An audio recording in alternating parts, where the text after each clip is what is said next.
A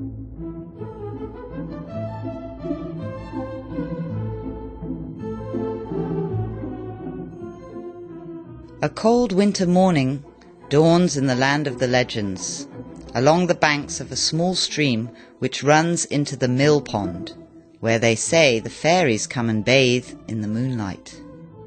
Today there are no fairies, only an odd little Red Riding Hood jumping from stone to stone at the edge of the water.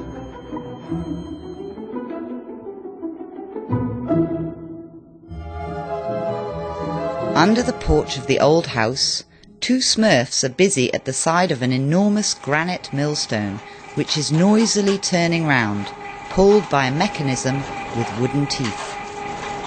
In the great cylindrical vat there is a crude yellowish flour which they are continually pushing back under the millstone with wooden spatulas in order to make it finer. A delicious smell escapes from it. It comes from the nuts which they have broken open and sorted during the long evenings spent with their neighbours. On entering the mill, it seems as if one has walked into the entrails of a huge clock. Its ticking emerges from the veritable forest of containers, tubes and pulleys. Well, well, here comes Red Riding Hood with a Smurf. In a large red copper cauldron, the heat is performing a mysterious alchemy, preparing the nut to yield its treasure. Outside, the miller Smurf has covered the press with a large jute sacking cloth. He pours the hot nut flour into it, then divides it up and pats it carefully down with a wooden block.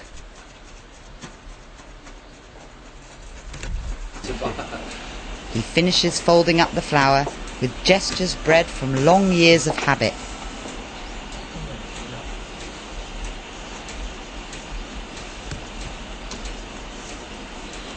A heavy oak press stone is placed carefully on top.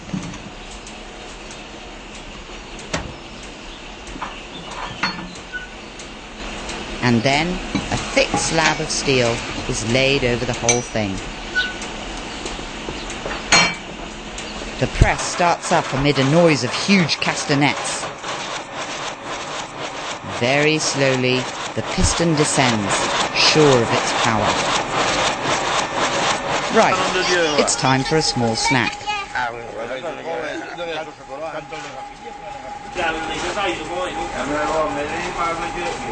The break is short because soon the press reminds them of its presence by emitting great high-pitched shrieks. A thin stream of brown gold spills out into the large bucket. What is it, Great Smurf? It's the oil, the nut's treasure. Its colour is determined, and the oil is tasted with a fingertip.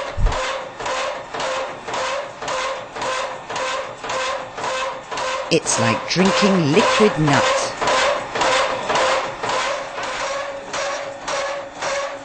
Their gestures are slow, careful, precise. They must not lose a single drop of the precious elixir. 100 kilos of nuts had to be opened and sorted to give 20 litres of oil. Wasting such long and arduous work is out of the question.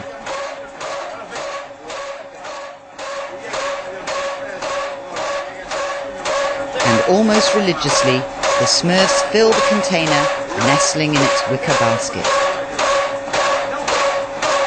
Lunchtime. The table is improvised, but the meal is not. And even if there isn't any salsa paella, hams, sausages and homemade pâtés, jokes and laughter are on the menu. Of course, the red wine flows and brings heart to the workers.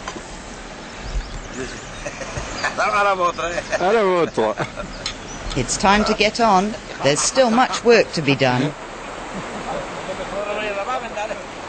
However, nature never loses its rights, even amongst the Smurfs.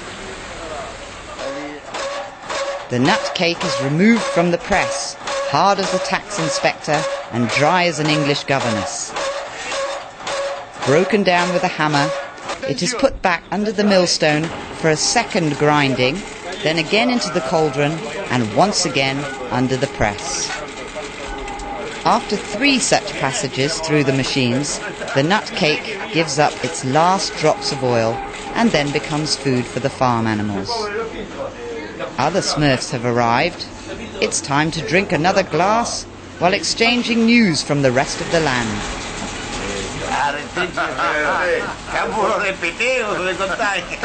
Uh-oh, I think I've been spotted.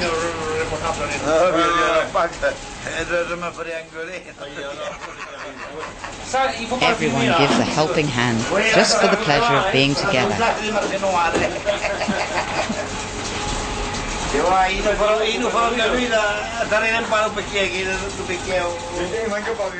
Everyone has his own recipe.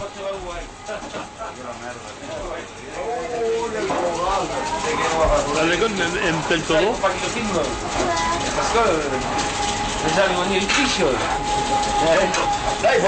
y a de l'eau dans l'huile, là.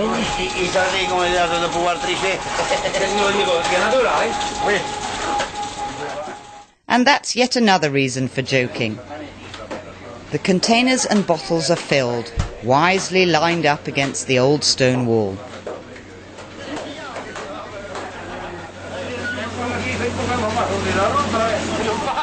All day long, the great copper cauldron boils and bubbles, spilling out its marvellous smell and a grand contentment.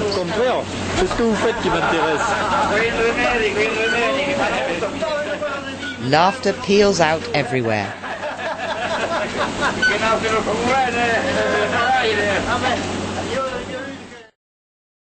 It's been a beautiful winter's day in the land of the Smurfs and Little Red Riding Hood.